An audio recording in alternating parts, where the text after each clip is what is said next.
Welcome back. अगर आपने तीनों ही केसेस में ऑप्शन 2 को चूज किया है तो आप अग्री करेंगे कि किसी भी डेटा को ग्राफ या चार्ट फॉर्म में रिप्रेजेंट करना कितना पावरफुल होता है। इस वीडियो में हम इसी पावर को समझने के लिए तीन चीजों को कवर करेंगे। पहला, हम ऑफिस 365 एक्सेल में उन चार्ट्स को बनाने सीखेंगे जो मोस्ट कॉमनली यूज होते हैं। सेकंड, हम यह भी समझने की कोशिश करेंगे कि किन कंडीशंस में कौन सा ग्राफ टाइप हमें सिलेक्ट करना चाहिए। और लास्टली, कभी भी चार्ट बनाने से पहले हमें अपने डेटा को टेबल फॉर्मेट में क्यों चेंज करना चाहिए। तो आइए शुरू करते हैं। इस वीडियो में हम bar chart, line chart, pie chart और स्टैक चार्ट के बारे में बात करेंगे क्योंकि एक्सेल में ये मोस्ट कॉमनली यूज होते हैं। चार्ट बनाने से पहले हम अपने डेटा को टेबल फॉर्मेट में कन्वर्ट करेंगे और ऐसा क्यों करते हैं ये मैं आपको वीडियो के दौरान बताऊंगा। तो सबसे पहले हम बार चार्ट की बात करेंगे। बार चार्ट बनाने के लिए मैंने एक ये सैंपल डेटा लिया हुआ है जहां पे मेरे पास प्रोडक्ट कैटेगरी है और उसमें 4 प्रोडक्ट्स हैं और इनकी सेल्स 3 साल के लिए मेजर कर रहे हैं हम। जब कभी भी हमको किसी प्रोडक्ट कैटेगरी की वैल्यूज को कंपेयर करना है तब हमको बार चार्ट बहुत हेल्पफुल होता है। तो let's start and make bar chart. सबसे पहले मैं अपने डेटा में कहीं भी क्लिक करूंगा और होम टैब में फॉर्मेटाइज टेबल पे क्लिक करूंगा और यहां से मैं कोई भी फॉर्मेट चूज कर सकता हूं। लेट्स से मैंने ये वाला फॉर्मेट पिकअप किया। यहाँ पे एक पॉपअप आया, क्रिएट टेबल क्वेश्चन मार्क है, where is the data for your table. Range select कर रही है जहां पे मेरा डेटा है और यहाँ पे लिखा है माई टेबल एज हेडर्स और ये चेक मार्क है क्योंकि मेरे टेबल के अंदर ये 3 हेडर्स हैं, सॉरी ये 4 हेडर्स हैं। मैं ओके प्रेस करूंगा और मेरा जो डेटा है वो टेबल फॉर्मेट में कन्वर्ट हो गया और उसका इंडिकेटर होता है कि यहाँ पे एक टेबल डिजाइन का टाइप इंसर्ट हो जाता है। बार चार्ट इंसर्ट करने के लिए मैं होम इंसर्ट में जाऊंगा और चार्ट्स ग्रुप के अंदर इंसर्ट कॉलम और बार चार्ट टैब को क्लिक करूंगा। यहाँ पे मेरे पास डिफरेंट ऑप्शंस हैं, 2D column, 3D column, 2D बार, 3D बार। इसमें से मैं अभी के लिए 2D, अभी के लिए मैं ये वाला ऑप्शन सिलेक्ट करूंगा। तो सिस्टम मुझे एक चार्ट दे देगा जिसमें चार्ट टाइटल है, ये लेजेंड्स हैं, ये सेल्स हैं और ये मेरे प्रोडक्ट कैटेगरीज हैं जिनको मैं कंपेयर कर सकता हूं ओवर 3 फाइनेंशियल ईयर्स। तो ये इसीलिए बार चार्ट बड़ा कन्वीनियंट होता है जब मैं कंपैरिजन करना चाहता हूं मैं। तो ब्लू के अंदर मेरा FY 2021 है, ऑरेंज में मेरा FY 21-22 और ग्रे के अंदर FY 22-23 है। इसके बाद हम अपने एलिमेंट्स ऐड करेंगे। कुछ एलिमेंट्स जो हैं वो सिस्टम ने ऑलरेडी हमको ऐड करके दिए हुए हैं, जैसे चार्ट टाइटल और लेजेंड्स और ये जो आप देख रहे हैं हॉरिजॉन्टल लाइंस, ये ऑलरेडी क्रिएटेड है। अब एलिमेंट्स को ऐड करने के लिए हमारे पास 2 ऑप्शन होते हैं, या तो चार्ट लेआउट में इस ड्रॉप डाउन से, तो इन सबको हम एलिमेंट्स कहते हैं, या तो यहाँ से ऐड कर सकते हैं या ये प्लस साइन से जब आप क्लिक करेंगे तो यहाँ से भी आप एलिमेंट्स ऐड कर सकते हैं। तो अब हम एलिमेंट्स इसमें ऐड करेंगे। ये axes, chart title, grid lines और लेजेंड ये ऑलरेडी चेक मार्क्ड है, यानी कि सिस्टम ने ऑलरेडी इनको ऐड किया हुआ है और जिनको ऐड नहीं किया हुआ वो अनचेक्ड है। तो सबसे पहले हम इसमें एक्सेस टाइटल डालेंगे। जैसे मैं एक्सेस टाइटल डालूंगा मेरे पास वाई एक्सिस और एक्स एक्सिस पे एक्सेस टाइटल आ जाएगा। फिर अगर मैं यहाँ पे डेटा टेबल पे क्लिक करूंगा तो आप देखेंगे जो मेरे डेटाज हैं वो यहाँ पे डिस्प्ले हो गए हैं और इनकी पोजीशनिंग मैं यहाँ पे क्लिक करके चेंज कर सकता हूँ। अभी के लिए मैंने आउटसाइड एंड लिया हुआ है। अगर मैं डेटा टेबल इंसर्ट करना चाहूँ तो डेटा टेबल इंसर्ट कर सकता हूँ। ग्रिड लाइंस के लिए मेरे पास ऑप्शन आते हैं, प्राइमरी, मेजर, हॉरिजॉन्टल, जो ऑलरेडी डिस्प्लेड है। अगर मैं वर्टिकल लाइन डालना चाहता हूँ तो इस पे मैं चेक बॉक्स पे क्लिक करूंगा तो मेरे पास वर्टिकल लाइंस भी ऐड हो जाएंगे इस तरीके से। लेजेंड पे क्लिक करने से मैं इनकी पोजीशन को चेंज कर सकता हूँ। अभी के लिए मैं बॉटम पे सिलेक्ट करूंगा। तो आप देखेंगे मेरे जितने भी एलिमेंट्स है वो मैंने ऐड कर दिए। अब इनको मैं बेसिक फॉर्मेटिंग, पहले रीनेम और फॉर्मेटिंग करता हूँ।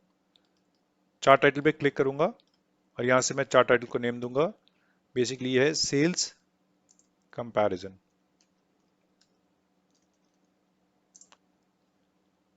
मैं वाई एक्सिस पे क्लिक करके वाई एक्सिस को चेंज करूंगा, नंबर ऑफ यूनिट्स सोल्ड, और एक्स एक्सिस पे क्लिक करके मैं यहाँ से प्रोडक्ट कैटेगरी, तो आप देखेंगे जितने भी एलिमेंट्स थे वो ऐड हो गए हैं और उनकी प्लेसमेंट जो होनी थी वो हो गई है।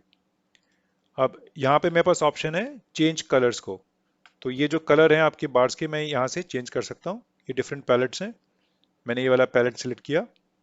मेरे पैलेट सिलेक्शन की बेसिस के ऊपर चार्ट स्टाइल्स ग्रुप में यहाँ पे डिफरेंट डिफरेंट ऑप्शंस आपके पास आ जाते हैं। आप इनमें जिन पे भी, जिस ऑप्शन पे भी लेके जाएंगे वो ऑप्शन आपको नीचे दिखाई दे देगा। ये देखिए, लेट्स से मैंने वाला ऑप्शन क्लिक किया और सिस्टम ने यहाँ पे मुझे ये चार्ट दे दिया। अब यहाँ से मेरे पास एक फिल्टर का ऑप्शन होता है, मुझे जिस डेटा को दिखाना है मैं उस डेटा को सिलेक्ट करके अपने चार्ट में दिखा सकता हूँ। लेट्स से मैं चाहता हूँ, मैं म्यूजिक सिस्टम और रेफ्रिजरेटर ही देखना चाहता हूँ और टीवी और एयर कंडीशनर नहीं देखना चाहता, उसके लिए मैं इन दोनों को अनचेक करूंगा और अप्लाई करूंगा। तो आप देखेंगे सिस्टम मुझे म्यूजिक सिस्टम और रेफ्रिजरेटर का कंपैरिजन दिखा रहा है ओवर 3 इयर्स। अब हम बात करते हैं लाइन चार्ट की। लाइन चार्ट हम तब बनाते हैं जब हमको किसी चीज का ट्रेंड दिखाना होता है over a period of time. इस एग्जाम्पल में मेरे पास जैन से दिसंबर तक 12 महीने हैं और ये 4 कंपेटिटर्स हैं ए बी सी डी, और इनका हर मंथ में क्या मार्केट शेयर है वो मैंने इस डेटा में प्लॉट किया हुआ है। अब इसका हम ट्रेंड देखना चाहते हैं कि how market share is moving different competitors का इन दीज 12 मंथ्स। इस 12 महीने में कंपेटिटर्स का मार्केट शेयर कैसे मूव कर रहा है। तो उसके लिए मैंने डेटा को सिलेक्ट किया, इंसर्ट टैब में चार्ट्स ग्रुप के अंडर इस वाले टैब में इंसर्ट लाइन और एरिया चार्ट पे क्लिक करूंगा और यहाँ से मैं अपना choice of 3D line 2D line कोई भी ले सकता हूँ। अभी के लिए मैं ये वाला ऑप्शन लूंगा, लाइन विद मार्कर्स। मार्कर्स मतलब जहां जहां मेरे डेटा पॉइंट्स होंगे वहां वहां पे एक मार्कर आ जाएगा, तो इनको आप मार्कर कहते हैं। जो सिस्टम ने चार्ट दिया इसको मार्कर्स कहते हैं। अब सबसे पहले हम इनमें एलिमेंट्स डालेंगे। एलिमेंट्स के लिए मैं क्लिक करूंगा, मैं एक्सेस टाइटल डालूंगा। अगर मैं डेटा लेबल दिखाना चाहता हूं तो यहां से ले लूंगा। दिखाने से बहुत क्लटरिंग होगी इसलिए मैं इसको नहीं चूज करूंगा। अगर मैं टेबल दिखाना चाहता हूं तो मैं टेबल दिखा सकता हूं। मैं एरर बार्स की भी जरूरत नहीं है। ग्रिड लाइंस में हॉरिजॉन्टली ऑलरेडी बने हुए हैं। लेजेंड की पोजीशनिंग ठीक है जहां मैं देखना चाहता हूं, और trend and up down bars की इसकी जरूरत नहीं है मुझे अभी। तो अब मैं चार्ट टाइटल पे चार्ट को नाम दूंगा market share analysis. Y axis पे लिखूंगा परसेंटेज शेयर, और एक्स एक्सिस पे लिखूंगा मंथ्स। अब मेरे जितने भी चार्ट के एलिमेंट्स थे वो ऐड हो गए हैं। इनको फॉर्मेट करने के लिए सिमिलर तरीके से मैं अगर अपना चेंज करना चाहूँ, मैंने ये वाला पैलेट सिलेक्ट किया और इस पैलेट के बेसिस पे मेरे पास डिफरेंट चार्ट स्टाइल्स आ गए। यहाँ से मैं कोई भी चार्ट स्टाइल पिक कर सकता हूँ। लेट्स से मैंने ये वाला पिकअप किया और अब देखेंगे कि अब मुझे बड़ा क्लियरली चारों का मार्केट शेयर का जो ट्रेंड है वो दिखाई दे रहा है उस केस पे। अब हम बात करेंगे पाई चार्ट की। पाई चार्ट हम तब यूज करते हैं जब हम किसी इंडिविजुअल आइटम का कंट्रीब्यूशन जानना चाहते हैं टोटल के अंदर। उसके लिए मैं आपको भी एक उसके लिए मैं एक एग्जांपल लूंगा जहां पे मेरे पास डिफरेंट कॉस्ट हेड्स हैं, travel, hotel stay, local conveyance, food, entertainment, और ये उनके एक्सपेंसेस, उनका खर्चा है लैक्स के अंदर। तो इसके लिए मैं डेटा को सिलेक्ट करूंगा, इंसर्ट टैब में चार्ट्स ग्रुप के अंदर ये वाला ऑप्शन इंसर्ट पाई और डोनट चार्ट, इस पर क्लिक करूंगा और यहाँ से 3D पाई का ऑप्शन सिलेक्ट करूंगा। तो सिस्टम ने मुझे एक पाई चार्ट दे दिया, ये पाई चार्ट दे दिया और ये डिफरेंट पाइज बन गए। देख रहे हैं, जितना बड़ा पाई होगा उतना बड़ा कंट्रीब्यूशन है उसका टोटल के अंदर इन टर्म्स ऑफ परसेंटेज। जैसे अगर आप देखेंगे मैंने यहाँ पे अपना माउस रखा हुआ है और यहाँ पे दिखा रहा है कि ये 43% कंट्रीब्यूट कर रहा है टोटल के अंदर एक्सपेंसेस जो है। यहाँ पे देखेंगे ये कह रहा है 28%। तो ये आपका कंट्रीब्यूशन बताता है टोटल के अंदर। ये मेरा चार्ट टाइटल आ गया जो सिस्टम ने यहाँ से पिकअप कर लिया, ये और ये मेरे लेजेंड्स आ गए। अब इसमें मैं एलिमेंट्स ऐड करता हूँ, उसके लिए मैं यहाँ पे क्लिक करूंगा, और अगर मैं डेटा लेबल दिखाना चाहता हूँ तो डेटा लेबल दिख गया मुझको। तो हर चार्ट का अपना अपना एलिमेंट्स होंगे जिनको आप ऐड कर सकते हैं। ऐड करने के बाद मैं या तो अगर कलर चेंज करना चाहूँ तो यहाँ से चेंज कर सकता हूँ,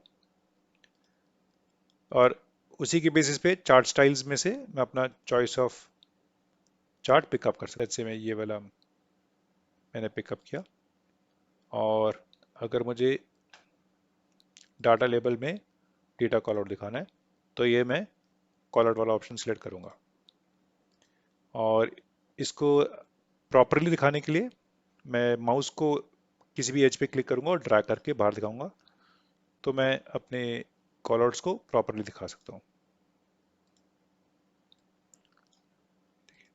ये मैंने माउस का लेफ्ट बटन प्रेस किया हुआ है, उसको प्रेस रखते हुए मैं रिलीज कर दूंगा तो कॉल आउट क्लियर हो जाएगा। आप देखिए, तो इस तरीके से आप अपने ग्राफ को थोड़ा मॉडिफाई कर सकते हैं।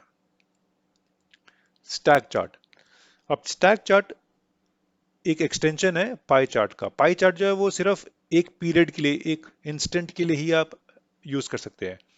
अगर आपको कंट्रीब्यूशन देखना है over a period of time, तब आपको स्टैक चार्ट हेल्पफुल होता है। जैसे हमारे एग्जांपल में हमने लिए हुए कैटेगरीज हैं बॉयज एंड गर्ल्स की, और 2019 से 2023 इन 5 सालों में कितने बच्चे अपीयर हुए हैं, कितने बॉयज और गर्ल्स अपीयर हुए हैं एग्जाम्स के अंदर इन लैक्स।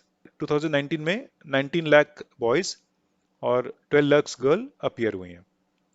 अब इसको हम स्टैक चार्ट के अंदर बड़े अच्छे तरीके से प्रेजेंट कर सकते हैं। स्टैक चार्ट बनाने के लिए मैं अपने डेटा को सिलेक्ट करूंगा, इंसर्ट टैब में, चार्ट्स ग्रुप में, इस टैब में मैं ये वाला ऑप्शन सिलेक्ट करूंगा जिसमें लिखा हुआ है 100% स्टैट कॉलम, क्योंकि ये टोटल वैल्यू को 100% में कन्वर्ट कर देता है। तो ये सबसे बेस्ट होता है जब आप स्टैट कॉलम को यूज करना चाहते हो। मैं क्लिक करूंगा, अभी के लिए देखेंगे सिस्टम ने क्या दिखाया कि बॉयज और गर्ल्स दिखा दिए, और डिफरेंट ईयर्स में उनके नंबर्स दिखा दिए। मुझे ये नहीं दिखाने थे, मैं चाहता था ऑप्शन कि जहां पे डिफरेंट ईयर्स के अंदर बॉयज और गर्ल्स का हर ईयर में क्या कंट्रीब्यूशन है वो मैं देखना चाहता था। उसके लिए मेरे पास एक ऑप्शन होता है स्विच रो टू कॉलम। जैसे मैं इस बटन पे क्लिक करूंगा, आप देखेंगे कि यहाँ जो मेरी रिक्वायरमेंट थी वो फुलफिल हो गई है। यहाँ पे आगे 2019, यहाँ पे ईयर्स आ गए, बॉयज और गर्ल्स मेरे लेजेंड्स बन गए। बॉयज ब्लूज में, बॉयज ब्लू में है और गर्ल्स ऑरेंज के अंदर है, और यहाँ पे परसेंटेज आ गया, मतलब टोटल हर बार का 100% है, और जितना बार बड़ा होगा उतना परसेंटेज कंट्रीब्यूशन टोटल में उसका ज्यादा है उसके से। तो अब इसमें हम एलिमेंट्स ऐड कर लेंगे। पहले एक्सेस एलिमेंट ऐड कर लिया, चार्ट टाइटल ऑलरेडी है। अगर मैं डेटा लेबल दिखाना चाहता हूँ मैंने दिखा दिया। लेट्स से मैं दिखा देता हूँ यहाँ पर डेटा टेबल अगर दिखाना चाहते हैं डेटा टेबल भी आ गया। एरर बार्स की जरूरत नहीं है, ग्रिड लाइंस ऑलरेडी मेरे पास हॉरिजॉन्टल आई हुई हैं, और लेजेंड की पोजिशनिंग ऑलरेडी ठीक है। अगर मैं चेंज करना चाहता हूँ यहाँ से चेंज कर सकता हूँ। तो मेरे सारे एलिमेंट्स ऐड हो गए। अब इनको मैं नेम कर देता हूँ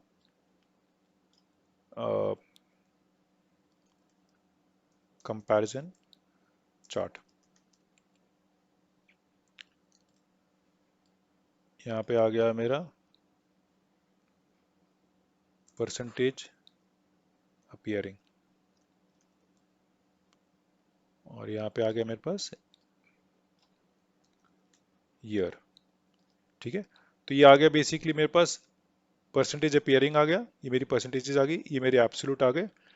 अब आप देखेंगे कि जो ऑरेंज बार है ये ग्रेजुअली बढ़ता जा रहा है, करेक्ट, ये बढ़ता जा रहा है, और जो ब्लू बार है वो ग्रेजुअली कम होता जा रहा है। तो इस तरीके से आप असेस कर पाओगे कि कंट्रीब्यूशन गर्ल्स का बढ़ रहा है number in terms of appearing, और बॉयज का कम हो रहा है। ये जानते हुए भी कि जो एब्सोल्यूट नंबर है, यानी कि जी यहाँ पे तो 30 और ये 25 है, एब्सोल्यूट नंबर बॉयज का हमेशा ज्यादा है गर्ल्स से, लेकिन परसेंटेज टर्म्स के अंदर गर्ल्स का जो कंट्रीब्यूशन है वो ज्यादा होता जा रहा है। अब मैं इस चार्ट को थोड़ा सा अगर स्टाइल करना चाहूँ तो स्टाइल कर सकता हूँ। यहाँ से मैं चेंज पैलेट कर लिया अपना, और इसके बेसिस पे मैं ये वाला ऑप्शन सिलेक्ट करता हूँ। ठीक है, तो आप इस तरीके से अपने चार्ट को स्टाइल और फॉर्मेट कर सकते हैं और एलिमेंट्स ऐड कर सकते हैं। एक चीज और है, ये तो हुआ जो सिस्टम आपको स्टाइलिंग और फॉर्मेट करना चाहता है। अगर आप खुद अपने आप से अपने चार्ट को स्टाइल करना चाहते हैं और एलिमेंट्स को फॉर्मेट करना चाहते हैं, तो उसके लिए मैंने एक सेपरेट वीडियो आपसे शेयर किया हुआ है, जिसका लिंक मैंने डिस्क्रिप्शन बॉक्स में दिया हुआ है। आप उस पर क्लिक कीजिए और एलिमेंट्स को और चार्ट को कैसे आप खुद फॉर्मेट कर सकते हैं, वो सारा मैंने उसमें एक्सप्लेन किया हुआ है। कमिंग बैक है, मेरा जो लास्ट पॉइंट था कि हम अपने चार्ट को बनाने से पहले डेटा को टेबल फॉर्मेट में क्यों कन्वर्ट करते हैं, और उसको मैं अभी दिखाता हूँ। लेट्स से मैं आपको एक इस यहाँ पे दिखाता हूँ। लेट्स से मैंने एक और इसमें कॉस्टेड ऐड कर दिया बुक्स का। जैसे ही मैं बुक्स ऐड करूंगा, आप देखेंगे यहाँ पे एक लेजेंड क्रिएट हो गया बुक्स का। अगर इसमें मैंने वैल्यू 2 डाला, तो जो आप परसेंटेज अभी देख रहे हैं, जैसे ट्रैवल 43% है, ये सब चेंज हो जाएंगे। ये देखिए, अब ये 42% बन गया, ये बुक्स आ गया ग्रीन के अंदर। तो ये ऑटोमेटिकली सिस्टम ने आपका ग्राफ अपडेट कर दिया। अगर बार चार्ट में मैंने एक और आइटम डाल दिया, let's say phones, mobile phone, तो एक मोबाइल फोन डालने के बाद आप देखेंगे यहाँ पे कैटेगरी जनरेट हो गई है। और अगर मैंने इसमें सेल्स डाल दी, तो आप देखेंगे एक सेल्स जनरेट हो गई है FY20 की। इसमें मैं डालता हूँ 2500 और इसमें डाला मैंने 4500। तो आप जब भी आप अपने चार्ट्स में काम करें, आप अपने डेटा को टेबल फॉर्मेट में कन्वर्ट करें और उसके बाद आप उसमें चार्ट्स बनाएं, जिससे कि अगर आपने कोई भी नई डेटा एंट्री करनी है, उसका ग्राफ ऑटोमेटिकली जनरेट हो जाए। अगर आपको यह वीडियो पसंद आया हो तो इसे लाइक और फ्रेंड्स के साथ शेयर करें। ऐसे सिंपल और इन्फॉर्मेटिव वीडियोस के लिए इस चैनल को सब्सक्राइब करना ना भूलें। नए वीडियोस की नोटिफिकेशन के लिए बेल आइकन पर क्लिक कर सकते हैं। सी यू नेक्स्ट टाइम।